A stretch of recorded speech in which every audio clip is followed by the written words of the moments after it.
tidak semegah Eiffel, tidak setinggi Burj Khalifa, tidak semenawan Tugu Monas, tapi setiap sholat kita selalu menghadap ke arahnya. Begitu pula orang tua kita. Orang tua kita mungkin bukan manusia sempurna. Ayah kita barangkali tidak segagah ayah-ayah teman-teman kita. Ibu kita mungkin tidak seanggun ibu dari teman-teman kita. Tapi kita tetap wajib untuk khidmat, wajib untuk bakti kepada orang tua kita. Karena itu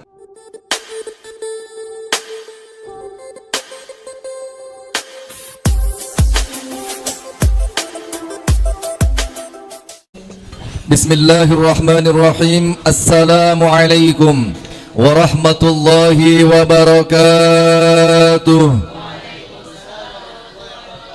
Assalamualaikum warahmatullahi wabarakatuh. Bismillahirrahmanirrahim. Alhamdulillahi rabbil alamin. Wassalatu wassalamu ala habibi rabbil alamin, imamil muttaqin, sayyidil anbiya'i wal mursalin, sayyidina wa nabiyyina wa maulana Muhammadin sallallahu alaihi wa ala alihi wa ashabihi wa sallama tasliman katsira, amma ba'du. Hadratul mukarramin, para wali santri dan jamaah, serta anak-anak ayah, santri banin dan banat pondok pesantren Baiti Jannati. Apa kabar semuanya?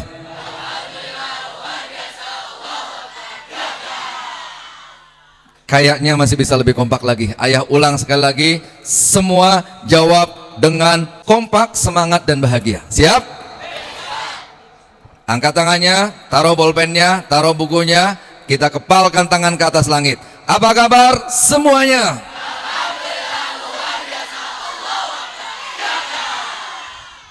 Masya Allah, Alhamdulillah. Malam hari ini kita bisa melanjutkan rutinitas kita setiap malam Jumat.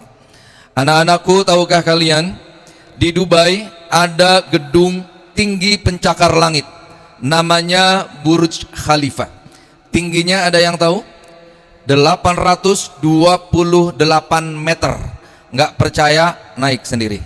Burj Khalifa ini kira-kira lebih tinggi atau lebih rendah kalau kita bandingkan dengan Ka'bah. Lebih tinggi Ka'bah atau lebih tinggi Burj Khalifa? Pertanyaannya, kenapa kita sholatnya menghadap Ka'bah, tidak menghadap Burj Khalifa? Yang kedua, di Paris ada menara yang sangat tinggi, namanya Menara Eiffel. Tingginya berapa itu?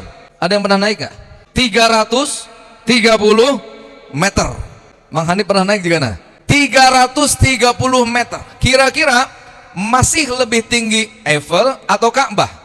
Pertanyaannya, kenapa sholat kita tidak menghadap ke Eiffel tapi menghadap ke Ka'bah? Di Jakarta ada tugu tinggi, namanya apa? Monas. Berapa tingginya tuh? 132 meter. Lebih tinggi mana? Sama Ka'bah, Monas. Kenapa sholat kita tidak menghadap Monas tapi menghadap Ka'bah? Ka'bah bentuknya kotak, tidak indah sebagai sebuah bangunan, di luar kemuliaannya sebagai kiblatnya orang muslim. Tapi kita, Allah perintahkan menghadap ke arah Ka'bah setiap kali kita salat. Padahal Ka'bah mungkin adalah bangunan yang penuh dengan kekurangan. Kenapa salat kita menghadap Ka'bah? Karena diperintah oleh siapa? Fawalli wajhaka syatral masjidil haram wa haitsu ma kuntum fawallu wujuhakum syatrah. Perintah Allah. Kotak penuh kekurangan, tidak semegah Eiffel, tidak setinggi Burj Khalifa, tidak semenawan Tugu Monas, tapi setiap sholat kita selalu menghadap ke arahnya. Begitu pula orang tua kita. Orang tua kita mungkin bukan manusia sempurna. Ayah kita barangkali tidak segagah ayah-ayah teman-teman kita. Ibu kita mungkin tidak seanggun ibu dari teman-teman kita. Tapi kita tetap wajib untuk khidmat, wajib untuk bakti kepada orang tua kita. Karena itu adalah perintah Allah. Wa qada rabbuka alla ta'budu illa iyyahu wa bil walidaini ihsana. Perintah siapa ini? Orang tua kita mungkin tidak sempurna. Orang tua kita mungkin jauh dari kata sempurna, penuh kekurangan, tapi kewajiban kita sebagai seorang anak, bakti, patuh, hormat, taat kepada orang tua, bagaimanapun orang tua kita itu. Siap taat kepada orang tua? Siap bakti kepada orang tua? Masih ingat nggak dulu ada seorang tabi'in namanya Iyas bin Muawiyah. Beliau adalah ikon pemuda paling cerdas pada saat itu. Tapi satu hari beliau menangis tidak pernah berhenti dari tangisannya, sampai-sampai beliau masuk kamar 1 minggu tidak bisa keluar kamar. Maka murid-muridnya yang setiap hari belajar kepada Iyas bin Muawiyah mengetuk pintu kamarnya kemudian bertanya, "Wahai Tuan Guru, wahai Iyas bin Muawiyah, kenapa engkau yang selama ini mengajarkan kepada kami untuk bersabar, engkau yang selama ini mengajarkan kepada kami untuk tawakal, hari ini kami melihat engkau seolah-olah tidak bisa bersabar, kami melihat engkau seolah-olah tidak mampu bertawakal, kami melihat engkau seolah-olah tidak mampu menerima takdir. Kenapa wahai Iyas?" Kemudian Iyas menjawab, "Wahai anak-anak muridku, ketahuilah, aku menangis bukan karena tidak bersabar. Aku menangis bukan karena gagal tawakal. Aku menangis bukan karena tidak menerima takdir, tapi aku menangis karena satu pintu surga yang aku miliki hari ini telah tertutup." Shallu ala Nabi. Nabi Muhammad SAW bersabda, "Al-walidu awsatu abwabil jannah." Orang tua itu adalah pintu surga paling tengah, paling luas, paling terhormat, paling mudah untuk dimasuki.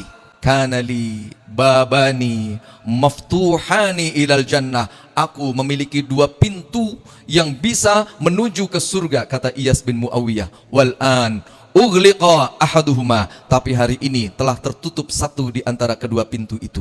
Maka ayah wasiatkan kepada kalian anak-anak ayah, kau yang ayahnya masih ada, kau yang ibunya masih ada, jangan pernah sia-siakan keduanya. Jadikan keduanya sebagai wasilah engkau mendapatkan keridhaan Allah, hingga kelak engkau mendapatkan an-najah berupa jannah, surga, firdaus di hadapan Allah Jalla Jalaluh. Amin ya Allah ya Rabbal. Kalau yang sudah yatim, kalau yang sudah piatu, kalau yang sudah tidak punya orang tua, bukan artinya kalian tidak bisa berbakti. Tetaplah berbakti dengan cara memperbaiki kehidupan kita, belajar Al-Quran sebanyak-banyaknya, hafalkan Al-Quran 30 juz, maka apa yang kita hafalkan dan kita amalkan itu kelak akan menjadi syafaat untuk orang tua kita. Dan itu adalah bentuk bakti seorang anak kepada orang tua yang telah pulang ke rahmatullah. Mudah-mudahan ada manfaatnya. Wal afu minkum. Assalamualaikum warahmatullahi wabarakatuh.